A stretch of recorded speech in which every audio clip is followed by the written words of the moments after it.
falta pouco. A picape mais potente a ser comercializada no Brasil está chegando. Com aproximadamente 480 cavalos de potência, vocação off-road e alta performance, a Shark, primeira picape híbrida da BYD, deve fazer a sua estreia por aqui em agosto desse ano. E o Máquinas na Pan esteve na China para conhecer de perto esse mais novo utilitário da gigante chinesa em um campo de testes próximo da cidade de Pequim, com João Anacleto do canal A Roda.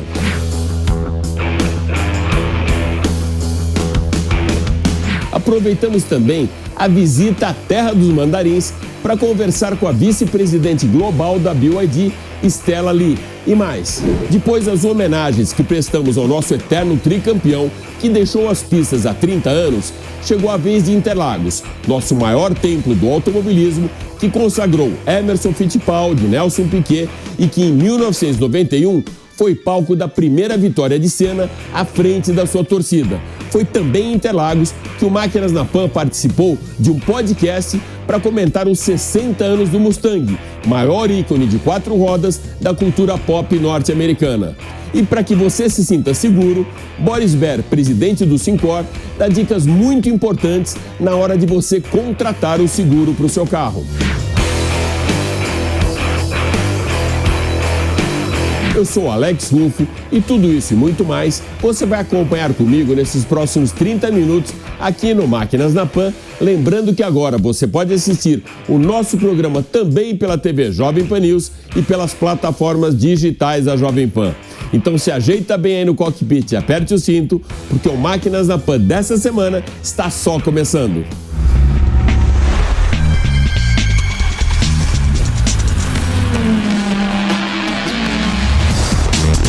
Máquinas na Pan. Com sotaque mandarim e a mesma irreverência de sempre, o meu parceiraço João Anacleto do canal A Roda vai mostrar agora para você, diretamente de Shenzhen, na China, a mais nova picape híbrida da BYD. Diga lá, meu querido João Pin Wang Cleto.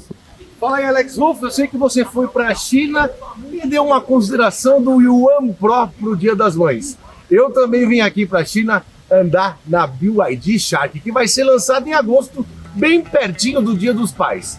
E eu acho que vai ter muito papai que vai gostar de ter uma dessa. Vem comigo ver como é que é.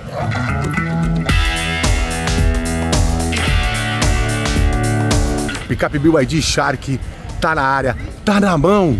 E você vai conhecer todos os detalhes dela, que deve chegar ao mercado brasileiro em agosto. A chuva tá apertando, vamos parar de lenga-lenga e vamos mostrar logo para eu te contar tudo o que você precisa saber antes do lançamento oficial e antes, óbvio, dela chegar aí no Brasil. Aqui está, enfim, sós, eu e Picape Shark. Bom, como você pode ver aqui, faróis Full LED, aqui a grade, aqui também tem uma iluminação de faróis. Não dá pra gente ver agora, mas também tem aro 18, pneu 265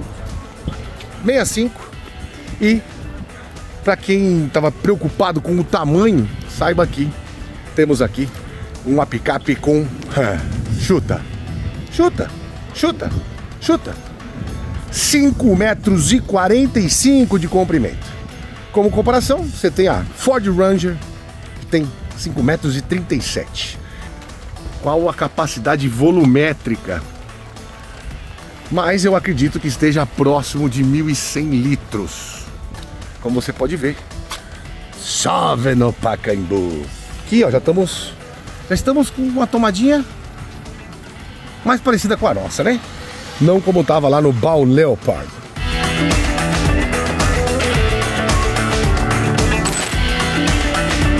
Nossa Senhora! A chuva pegou, entrei na hora certa. Fuego que arde em tu piel. Aqui os karaokê. Tem até o Roberto Carlos, filho. Aqui, ó. Os modos de condução: Eco, no Sport e normal, que a gente consegue ver sem a camuflagem. E Stonks tá aqui, ó. Sabe aquela camuflagem que tá lá? Esquece, papai. É assim a picape, ó. A picape BYD é essa aqui. Baita bancos, hein? Legal mesmo. Eu que sou grande, eu gosto de bancos que agarram até um pouco mais em cima aqui. Basicamente, isso que a gente conseguiu ver de pertinho hoje da BYD Shark. Bom, regulagem de distância do volante também tem, altura e bancos 100% elétricos, tanto para o motorista quanto para o passageiro. E essa aqui seria uma opção bem palatável para uma pessoa que, como eu, pretende um dia ter uma picape, rodar na cidade e ser feliz com isso. Certo? Não tem bomba, tem só um beijo no coração.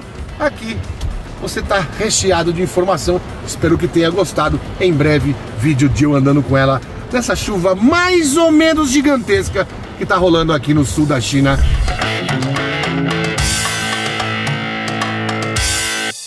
Quais os rumos da eletrificação no Brasil? Qual a importância do nosso mercado para a China? Qual a estratégia da BYD, maior fabricante de carros elétricos do planeta, então, para conquistar ainda mais o consumidor brasileiro? A resposta para essa e outras perguntas você vai conhecer a partir de agora na entrevista que o Máquinas na Pan fez com exclusividade com a vice-presidente global da BYD, Stella Li, diretamente da China. We can tell that last year's the huge development. Nós percebemos um aumento muito grande da eletrificação global e principalmente no Brasil com a chegada da BYD. I can tell that the breakthrough was exactly when you guys came there, when the BYD hit the country. Qual a sua leitura sobre o mercado brasileiro e pelo que ainda temos pela frente? For the time being and on the long run. Sim, um dos objetivos da BYD foi apresentar carros do segmento premium com a mesma tecnologia que você vê nos de entrada como o Dolphin Mini e o Dolphin. Todos com reconhecimento por voz, Bluetooth e até mesmo o celular para abrir as portas. O carro ainda apresenta karaokê, jogos e, mais importante, você pode ir tanto para a praia como para o campo e utilizar o carro como fonte de energia, como solução de eletricidade para outros aparelhos. This become your mobile, energy, electricity solution. This is kind of cool technology. Esse é o tipo de tecnologia que estamos levando para o Brasil e não apenas um veículo elétrico. É um veículo tecnológico. Quando as pessoas dirigem nossos carros, percebem a suavidade da condução, a velocidade e alta performance. Por isso, nossos números de venda sobem cada vez mais, aumentando ainda mais a confiança dos nossos concessionários pela marca. Has a very high confidence to us. Now BYD is building, we call the five. O que a BYD está construindo é relacionamento com o cliente. Entendemos que quando o cliente compra os nossos carros, ele se torna um amigo para sempre. We are friends forever. E o Dolphin foi uma virada de chave com grande impacto no nosso mercado, com as pessoas realmente mergulhando no universo da eletrificação. O que o Dolphin tem de tão especial? Yeah, because first you see our Dolphin design. Primeiro, pelo design. O Dolphin é muito atraente. Ele dá aquela sensação de este é o meu carro. E quando você dirige ele, você já percebe toda a tecnologia embarcada e como o preço é democrático. Cada dia que você dirige, você economiza muito dinheiro. Um carro que se paga em 1 ou 2 anos. Esses pontos deram uma satisfação e alta experiência para o consumidor, com cada vez mais pessoas comprando o BYD Dolphin. For more people is buying BYD Dolphin, and then they start, wow, electric. Uma reação de wow, um carro elétrico pode ser tão legal, moderno e agradável de dirigir, além de confortável e com um preço que cabe no meu bolso. Acho que isso é o mais importante. The sales really they're growing in Brazil. Os números da BYD no Brasil não param de crescer. A senhora entende que o Brasil pode ser um grande hub de distribuição de veículos da BYD para a América Latina? Sales hub for Latin America someday?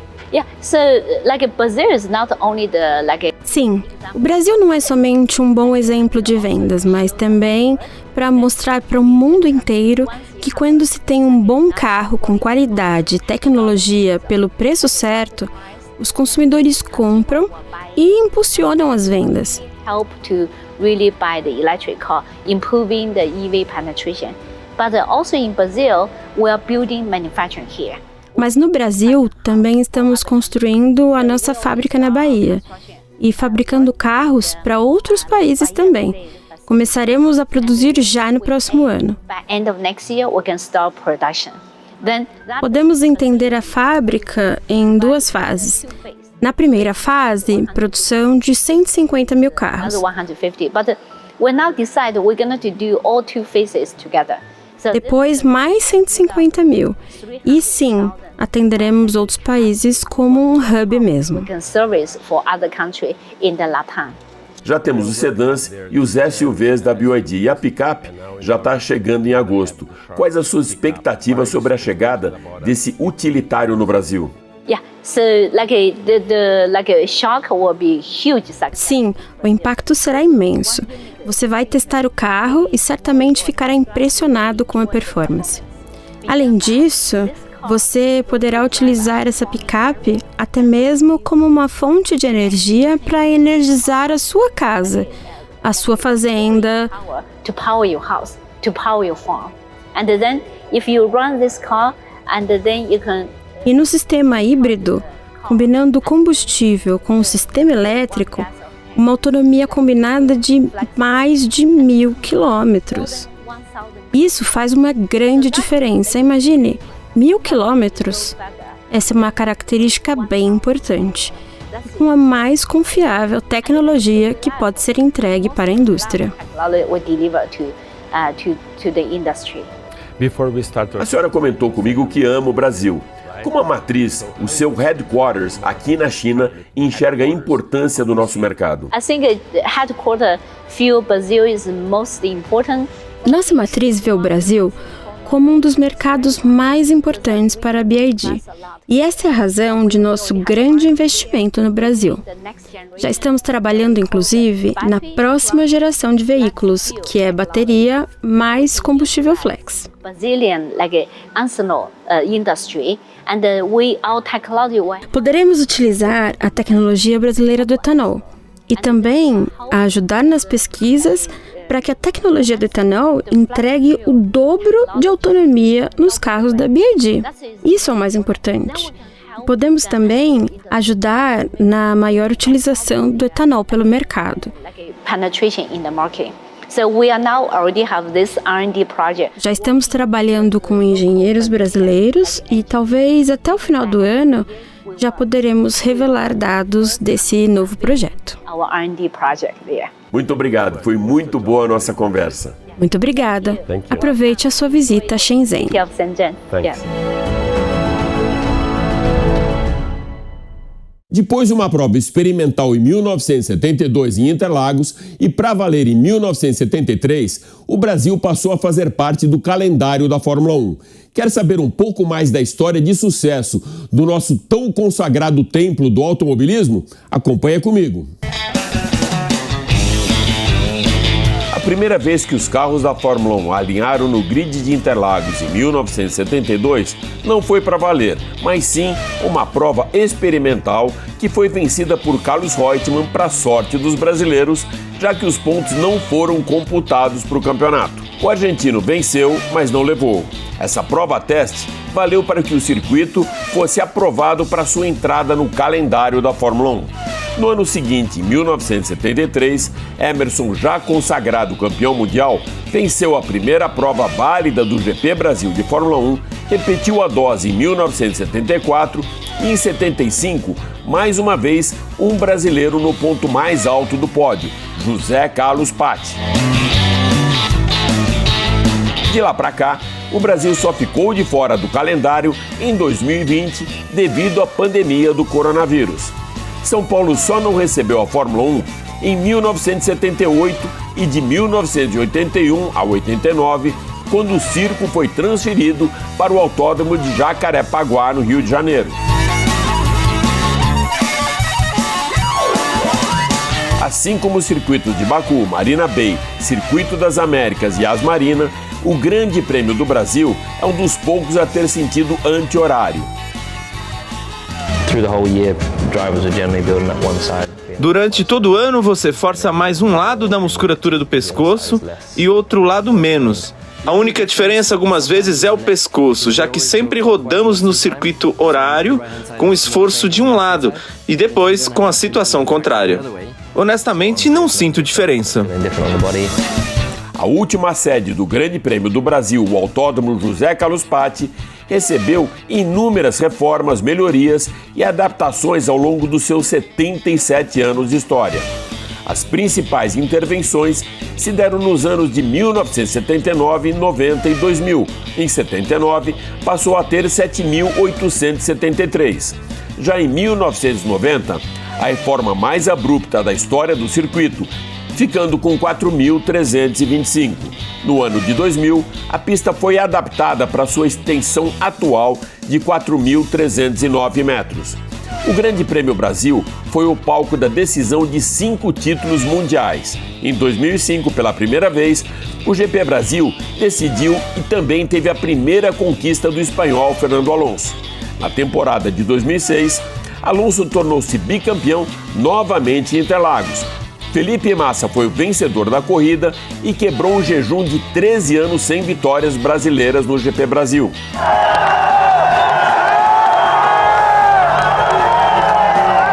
Em 2007, foi a vez do finlandês Kimi Räikkönen vencer o campeonato em Interlagos, ficando à frente do segundo e terceiro colocados por apenas 1 ponto. A prova registrou a segunda maior audiência entre eventos esportivos transmitidos para a televisão. Em 2 de novembro de 2008, Felipe Massa tornou-se o mais recente vencedor do GP e a sua vitória também foi na última corrida da temporada daquele ano. Pilotando a sua Ferrari, o brasileiro ficou perto de garantir o título da Fórmula 1, porém o britânico Lewis Hamilton da McLaren ultrapassou o alemão Timo Glock na última curva da prova e ficou com o título por apenas 1 ponto em um dos finais de temporada mais emocionantes da história da categoria. Em 2009, o inglês Jason Button faturou o campeonato também em São Paulo. 3 anos depois, em 2012, foi a vez do alemão Sebastian Vettel ficar com a taça do GP Brasil e se tornar o mais jovem tricampeão da categoria. Por 9 vezes, o Grande Prêmio do Brasil foi vencido por um piloto brasileiro. Emerson Fittipaldi venceu as 2 primeiras edições em Interlagos. José Carlos Patti, o Moco, conquistou a vitória em 75 pela Brabham, Ayrton Senna em 1991 e 93 pela McLaren e Felipe Massa pela Ferrari em 2006 e 2008. As vitórias do brasileiro tricampeão mundial Nelson Piquet aconteceram no Rio de Janeiro pela Brabham em 1983 e pela Williams em 86. Muitas vitórias de brasileiros, mas o recorde é do francês Alain Prost, com 6 conquistas do GP Brasil, 5 em Jacarepaguá e 1 em Interlagos. Com 4 vitórias, o alemão Michael Schumacher é o segundo maior vencedor aqui no Brasil, seguido por Carlos Reutemann, Sebastian Vettel e Lewis Hamilton, todos com 3 vitórias. Em 2020, o governador do estado de São Paulo, João Dória, confirmou a renovação do contrato com a Fórmula 1 até 2025. Neste mês de novembro, o chefe executivo da Fórmula 1, Stefano Domenicali, anunciou o contrato com Interlagos até 2030.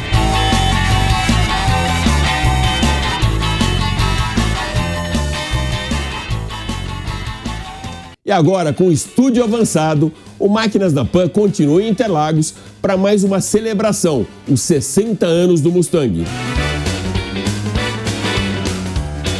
O Máquinas na Pan foi convidado para participar de um podcast com 2 feras da indústria automotiva e diretamente aqui do maior templo do automobilismo nacional, que é Interlagos, em comemoração aos 60 anos do Mustang.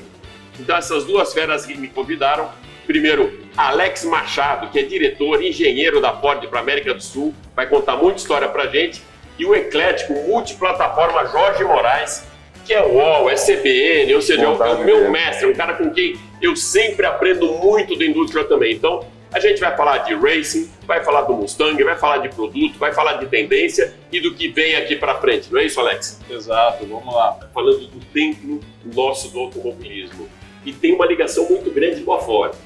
Olha só, em 72 a gente teve a primeira prova aqui inaugural, que era uma prova experimental. só para ver se Interlagos ia entrar no circuito mundial da Fórmula 1. Quem venceu essa corrida foi o Carlos Reutemann, um argentino, mas não valeu. Só 9 carros na pista e como teste, para nossa sorte, o argentino venceu, mas não levou. Ano seguinte, 73, Emerson vence aqui com motor Ford Cosworth. Em 74, de novo, vitória da Ford com Emerson. E em 75, José Carlos Patti, também com a Brabham Ford, vence aqui em Interlagos. E Interlagos, então, já começou com uma história da Ford, ou seja, vencendo na Fórmula 1. Eu acho que esse DNA de motorsports é muito importante para o oval, não é, Alex? Não, sem dúvida. E lembra esse fim dos anos 60, toda a década de 70 e boa parte da década de 80, o Ford Cosworth reinou, não? E agora, parte dessa conversa é muito importante, a Ford fechou um contrato para voltar para a Fórmula 1 já em 2026, junto com a Red Bull. Então toda a parte de propulsão vai ser desenvolvida pela Ford. Então isso quando a gente fez isso uma vez, a gente sabe que vitória vem por aí e a gente está muito animado realmente com esse projeto. O Ford Cosworth, como você bem falou, teve um peso muito forte nessa história, e aí a gente chega no Mustang, né, que até você vendo a literatura, eles falam muito, 1964 é 64.5, né, dá muito bem a data, ou seja, dia 17 de abril, mas eles colocam 64.5.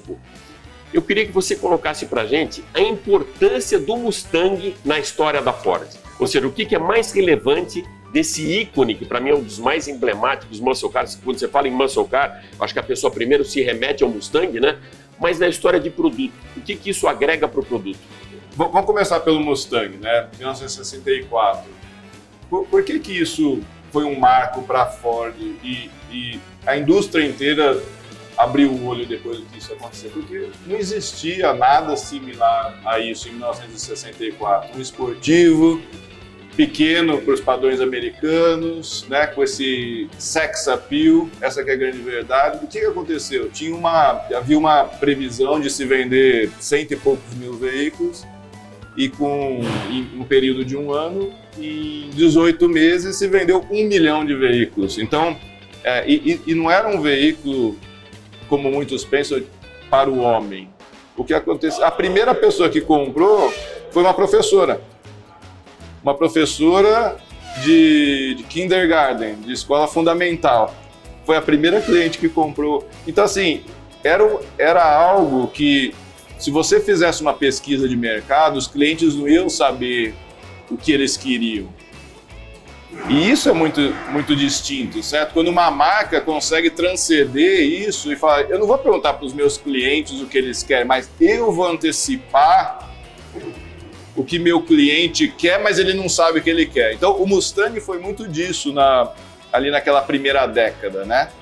E aí ele foi evoluindo. Daí, já vou andar lá para frente, certo? Daí teve a crise do petróleo. Ele cresceu, daí ele teve que diminuir por causa da crise do petróleo na década de 70. Aquele 74, que foi V6, foi o único V6, foi por conta da crise do petróleo? Sim. 73. Mas então, vamos agora andar um pouquinho para frente e como que esse negócio foi para a corrida, certo? Evoluiu. A princípio não se pensava muito nisso, mas o que aconteceu? Nos Estados Unidos, muita competição, General Motors e Ford, certo? NASCAR. Qual que era o tema? A briga era tão grande que era win on Sunday, sell on Monday. Vença no domingo e venda na segunda-feira. Isso realmente acontecia naquela época, na década de 70, na década de 80. A aerodinâmica, depois vocês vão ver a frente dele. A aerodinâmica, olha na parte na frente da roda ali, captando o ar. Então e isso vem da Fórmula 1, como você captar o ar, fazer o ar movimentar dentro do veículo, é essa entrada aqui, ó, que eu tô falando. Queria mostrar isso aí, ali. A Benetton Ford do Nelson Piquet tinha essa frente de tubarão. Então o que acontece? O ar que entra por aqui, ele vai sofrer um tratamento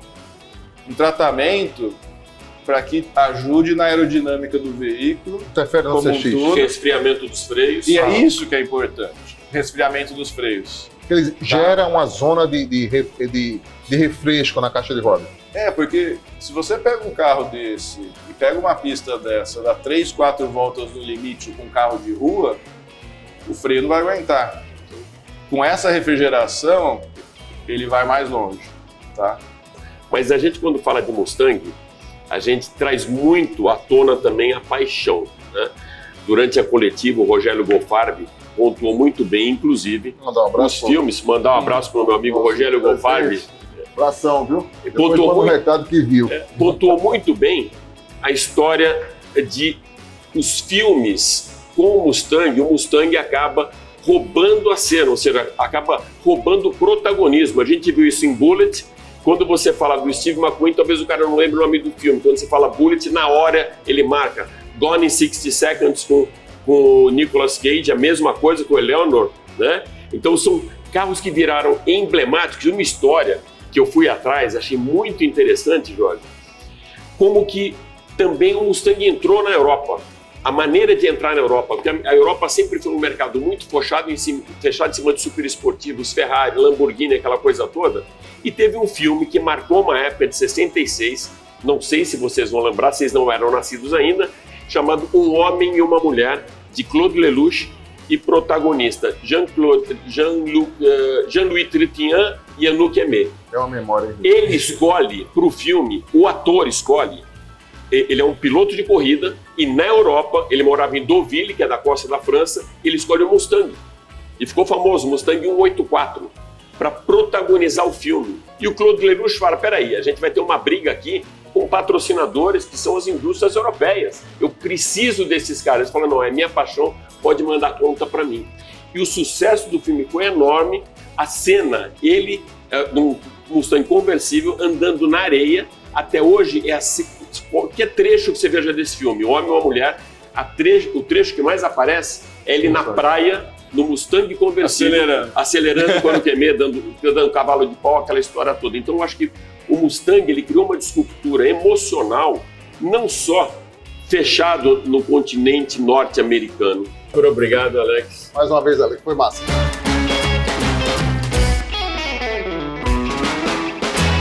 Você conhece bem os detalhes da cobertura do seguro que você contratou para o seu veículo? Pois é, muitas vezes em caso de sinistro, a gente nem sabe o que é melhor, levar o carro para a oficina de nossa confiança ou para a concessionária, não é mesmo?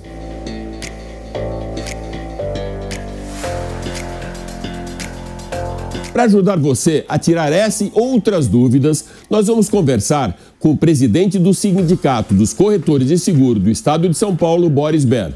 Boris, o segurado tem a opção de levar o seu carro para a concessionária da marca ou fica restrito àquelas oficinas indicadas pela seguradora? Sim, o segurado tem sempre a opção de levar o seu carro numa concessionária, principalmente, é claro, quando se trata de veículos novos ou seminovos, sem dúvida nenhuma. Existe até uma rede já de oficinas de concessionárias credenciadas em diversas companhias, o que facilita a rapidez do acerto do orçamento, facilita muito o acompanhamento de peças, que hoje é um problema que tem ocorrido bastante. É claro que a garantia dos serviços é muito tranquila, o uso de peças é muito tranquilo e sim, é recomendável a utilização, principalmente, como eu falei, dos carros seminovos. O segurado pode levar o seu carro para ser reparado em alguma oficina de sua livre escolha?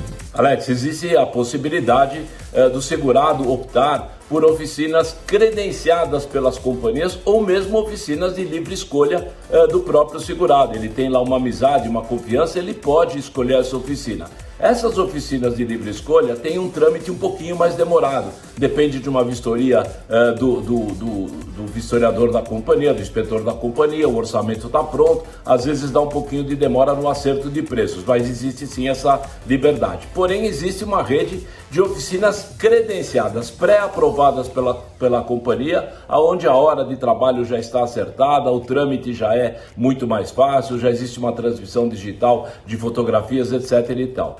Nessas oficinas, a companhia também garante a qualidade dos serviços prestados. Se houver algum problema, há uma garantia da seguradora em torno disso. Enquanto o carro está sendo reparado, é possível a contratação de um carro reserva? Não dá para contratar só o carro reserva. Como eu te disse, é uma cobertura adicional na apólice. Porém, as companhias, muitas delas, têm convênio com locadoras, e você chegar de férias num aeroporto aí pelo Brasil e você apresentar a sua carteira de seguro, a carteirinha, ou dar o número de apólice, você automaticamente já tem um desconto, independente do número de dias. Você pode ficar 10, 12, 15, 30 dias, e mesmo se você estiver por aqui, estiver precisando de um carro reserva por qualquer motivo, por algum dano mecânico no seu carro, você pode usar. Esse desconto é bastante significativo.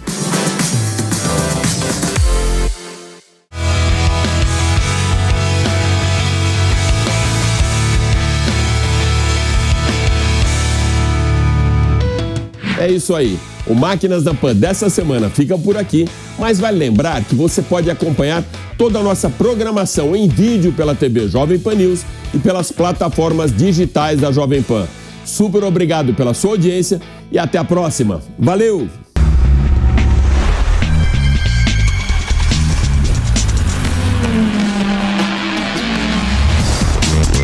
Máquinas na Pan.